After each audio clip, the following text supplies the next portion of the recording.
शिवायने पाहिलं की साक्षी परतली आहे. त्याला तिचे स्वतःबद्दलचे डायलॉग्स ऐकायचे नव्हते, म्हणून तो पटकन निघून गेला. त्याने आधी दिव्याला फोन केला.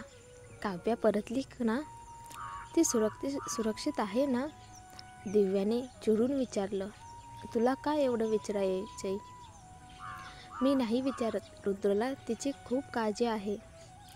हे ऐकताच दिव्याचा राग भडकला. काळजी? त्याला कसली काळजी? काव्याला त्याची काही गरज नाही. तिची काळजी घेणारे लोक पुरेसे आहेत. आणि आता त्याने काळजी वगैरे दाखवणं म्हणजे सगळ्यात मोठा विनोद आहे. की त्याला भीती वाटते की काव्या मेले नाही आणि त्यामुळे त्याचं दुसऱ्याशी लग्न उशिरा होईल. इतकं बोलून तिने फोन काढला. अगं, शिवायला एवढं कडक बोललं गेलं की तो थक्क झाला. त्याने विचार केला, मी कोणाला एवढं चुकून दुखावलं? पण त्याच वेळी त्याला जाणवलं की दिव्याने रुद्रबद्दल खूपच कठोर बोललं. त्याने परत कॉल केला, पण दिव्याने त्याला ब्लॉक करून टाकलं. ठीक आहे बाईसाहेब, 3 दिवसात जर तुला शोधलं नाही तर मला झोपच लागणार नाही. शिवाय पुटपुटला. दिव्या रागाने काव्याकडे बघत म्हणाली, पाहिलंस, तुला इतक्या वाईट जागी सोडलं आणि आता म्हणतोय की त्याला तुझी काळजी आहे. हा तर सगळ्यात मोठा विनोद आहे. जाऊ दे, काव्या म्हणाली, मला आता या गोष्टीवर बोलायचं नाही. चल, आपण शॉपिंगला जाऊया. मला काहीतरी विकत घ्यायचं आहे. हो ना, शॉपिंगपेक्षा चांगलं औषध नाही. आणि नसेल तर अजून शॉपिंग करायचं. दिव्या हसत म्हणाली. दोघी पटकन मॉलमध्ये गेल्या. कपडे विकत घेतले. खाल्लं पिल्लं, मिल्क टी घेतली. थोडं फिरून त्या एका कॉफी शॉपमध्ये बसल्या. समाधानाने श्वास घेत काव्या म्हणाली, खूप छान वाटतंय. इतकं रिलॅक्स मी खूप दिवसांनी झाले. बरोबर आहे. पुरुष काही फार महत्त्वाचे नाही. ते असोत किंवा नसोत, आपण तरी खुश राहतो. दिव्या हसून म्हणाली. तेवढ्यात मागून एक रागवलेला आवाज आला. काव्या, दिव्या, तुम्ही इथे काय करताय? त्यांनी वळून पाहिलं. शिवाय रागाने चालत येत होता. शिवाय, तू? काव्या काही बोलणारच होती, पण तो धडकून म्हणाला, काव्या, तुला शॉपिंग करायला कसं काय मन होतं? काव्या स्तब्ध झाली. मग थंडपणे म्हणाली, मग काय करायचं? घरी बसून रडत राहायचं? माफ कर, ते मी करू शकत नाही. नाही, तुला रडायचं नाही, पण निदान दुःखी तरी दिसायला हवं. रुद्र तर? दिव्या जोरात हसली. दुःखी त्या माणसासाठी जो दुसरी स्त्री निवडतो. तुला वाटतं स्त्रिया इतक्या कमकुवत आहेत? चूक समजलं आहेस. जगात अब्जावधी पुरुष आहेत. एकाने प्रेम केलं नाही तर काय झालं? शिवायने चिडून विचारलं. तू काय म्हणालीस? मी म्हणाले की तुझा चांगला मित्र काव्याला टाकून गेला आणि साक्षीला वाचवलं. मग आपण बाहेर येऊन त्यांच्या प्रेमाचा उत्सव साजरा करू नये का? दिव्याने उपरोधाने उत्तर दिलं. शिवायचा आवाज गंभीर झाला. रुद्रला गोळी लागली आहे. तो जवळजवळ मेलाच होता. आणि तुम्ही इथे शॉपिंग करत आहात? काय? काव्या आणि दिव्या दोघी थक्क झाल्या. काव्या पुढे सरसावत घाईने विचारली, काय म्हणालास? त्याला गोळी लागली? हो, तुला माहीत नव्हतं का? कालच जरी त्याने सांगितलं होतं की तुझ्या बदल्यात साक्षीला द्यायचं, तरी प्रत्यक्षात तो तुलाच वाचवायला गेला होता. ते लोक बंदुका घेऊन बसले होते. खूप धोकादायक होते. मी त्याला सांगितलं होतं की त्याची माणसं हाताळतील, पण त्याला भीती होती की ते तुझ्यासाठी जीव धोक्यात घालणार नाही. म्हणून तो स्वतः गेला, लढला आणि तुला शोधलं. पण तेव्हा तू आधीच निघून गेली होतीस. तेव्हा तो बेशुद्ध पडला आणि मग समजलं की त्याला पोटात गोळी लागली आहे. ऑपरेशनमध्ये डॉक्टरांनी सांगितलं, गोळी चुकून गेली, नाहीतर जागीच मेलाच असता. काव्याचं मन जणू फुटलं. रुद्र खरंच मला वाचवायला गेला होता. तिला त्या दिवशीची प्रत्येक घटना आठवली. म्हणूनच मी इतक्या सहज पळून आले, कारण ते सगळे त्यांच्याशी लढत होते. तोच मला वाचवायला गेला होता. दिव्याही निशब्द झाली. काव्या अचानक भानावर आली. तिने शिवायचा हात पकडला. रुद्र कुठे आहे? मला त्याला भेटायचं आहे. तो हॉस्पिटलमध्ये आहे. आज सकाळीच शुद्धीवर आला आणि उठल्या माझ्याकडे विचारलं की काव्या सुरक्षित आहे का? काव्याने दिव्याकडे लक्षात दिलं नाही. ती थेट बाहेर धावली. तिला पत्ता विचारण्याचीही गरज नव्हती. रुद्र नेहमी ज्या हॉस्पिटलमध्ये जातो तिथेच तो असेल हे तिला ठाऊक होतं. हॉस्पिटलमध्ये रुद्र पलंगावर टेकून बसला होता. साक्षीने आणलेलं पेज त्याच्यासमोर होतं. रुद्र, थोडं खा ना. डॉक्टरांनी सांगितले आज फक्त थोडं खाऊ शकतोस, पण तू नक्की खूप भुकेला असशील. रुद्रने फक्त हलकं डोकं हलवलं. मला भूक नाही, ठेवून दे. असं नको, थोडं का होईना खा. मी आजींना वचन दिलंय की मी तुझी नीट काळजी घेईन. आजी आल्या होत्या? हो, आत्ताच पाहून गेल्या. त्यांनी सांगितलं की माझ्याकडे तुला नीट सांभाळण्याची जबाबदारी आहे. साक्षी लाजून म्हणाली. रुद्र डोळे मिटून बसला. आजीचा याचा अर्थ काय? आणि त्या म्हणाल्या की तुला जुन्या वाड्यात नेऊन बरे केले पाहिजे, तिथे लवकर बरा होशील. नको, पेज आण, मी पिऊन टाकतो. साक्षीने लगेच चमचा उचलला आणि त्याला पाजू लागला. तेवढ्यात रुद्र दारातून आवाज आला. सगळे दचकले. दाराशी काव्या उभी होती. आत बघत होती. जिथे साक्षी रुद्रला चमच्याने पेज घालत होती ती थांबली. तिचे पाय जणू जागेच खेळले. ती काही बोलू लागली. साक्षीच्या मनात द्वेष उसळला. ती अजून मेलीच नाही.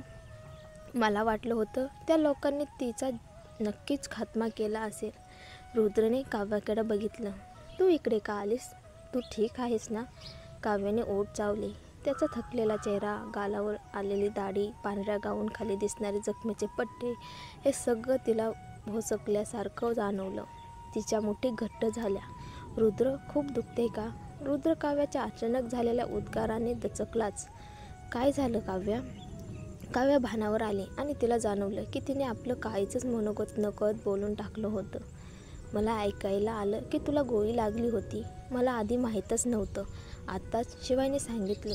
तू ठीक आहेस ना? रुद्र खाली पाहत शांतपणे म्हणाला. मी ठीक आहे. शस्त्रक्रिया झालेली नाही, मला स्वतः पाहायचं आहे. काव्या ठामपणे म्हणाली.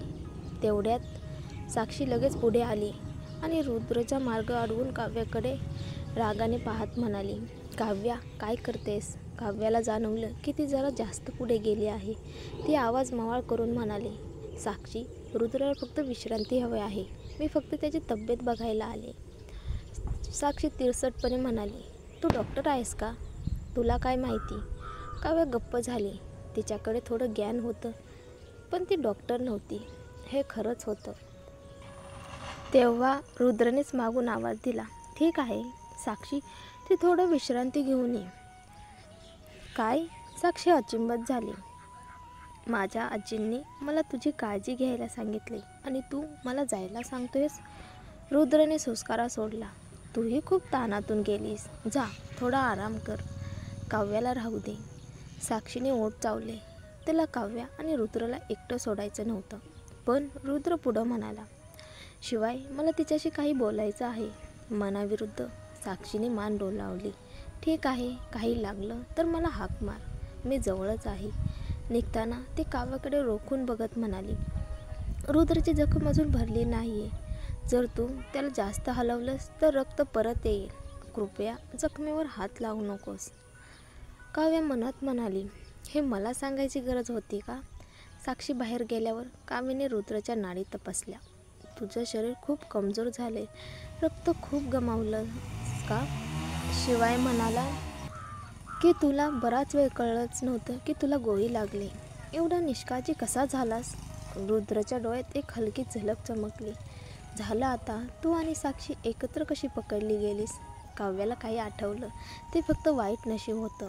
आणि तो माणूस, मला संशय आहे की तो सुभेदार घराण्यातला असावा. तू त्याला कधी दुखावलं आहेस का? मनोज का? रुद्रने कपाळावर आड्या घेतल्या. फक्त अंदाज. मी त्याला 2-3दा शब्दामध्ये तपासलं. त्याची छट्टा मनोज सारखीच वाटली. काव्या म्हणाली. मी त्याला फारसा ओळखत नाही. लहानपणी काही वेळा, मग मोठेपणी 2-3दा पाहिलं, एवढंच. रुद्र शांतपणे म्हणाला. विचित्र आहे, मी चुकीची तर नाही? काव्या स्वतःशी पुटपुटली. ठीक आहे, तू अंदाज लावणं सोड, मी कुणाला लावतो शोधायला. रुद्र म्हणाला. काव्याने मान हलवली. त्याचे संबंध तिच्यापेक्षा नक्कीच जास्त होते. रुद्र काही वेळ तिला पाहत राहिला आणि मग म्हणाला. ठीक आहे, तू आता परत जा. नाही, काव्या ठाम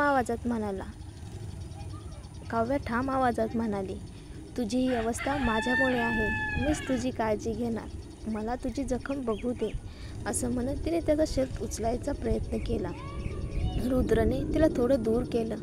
काव्या, काय करतेस? काव्याच्या नजरेत पिवळसर औषध लागलेला मोठा गॉस दिसला. जखम खूपच मोठी होती. तिचे डोळे भरून आले. इतका मूर्खपणा का केला? एकटाच का गेलास? रुद्र ओठ घट्ट करून म्हणाला, तू म्हणाली होतीस ना, तुला काही झालं तर शिवाय मला आयुष्यभर द्वेष करेल. तुला काही झालं तर आदित्य मला आयुष्यभर द्वेष करेल. मी तुला जखमी होऊ देऊ शकत नव्हतं. म्हणजे जेव्हा तू साक्षीला बदल्यात दिलंस तेव्हाच तू मला वाचवायला जाणार होतास. रुद्र जास्त काही बोलला नाही. कदाचित, पण तू इथे आली आहेस फक्त हे विचारायला? नाही, मी तुझी काळजी घ्यायला आले. काव्याला आठवलं की ती आधी मनात त्याला शिव्या घालत होती की माझ्या शिव्यामुळेच असं झालं का? रुद्र, हे पेज खाऊ नकोस. ते तुझ्या जखमेवर चांगलं नाही. तुला रक्त कमी आहे. तुला नीट खाणं गरजेचं आहे.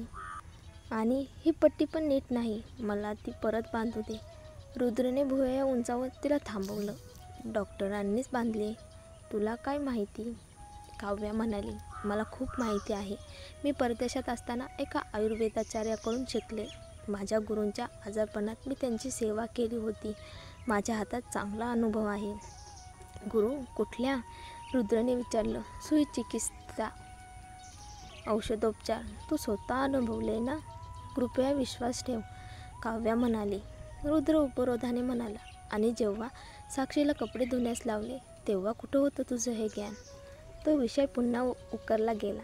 काव्याला सांगायचं होतं की साक्षीने नाटक केलं होतं, पण आता ती बोलली तर रुद्र मानणार नाही. उलट साक्षी सावध होईल.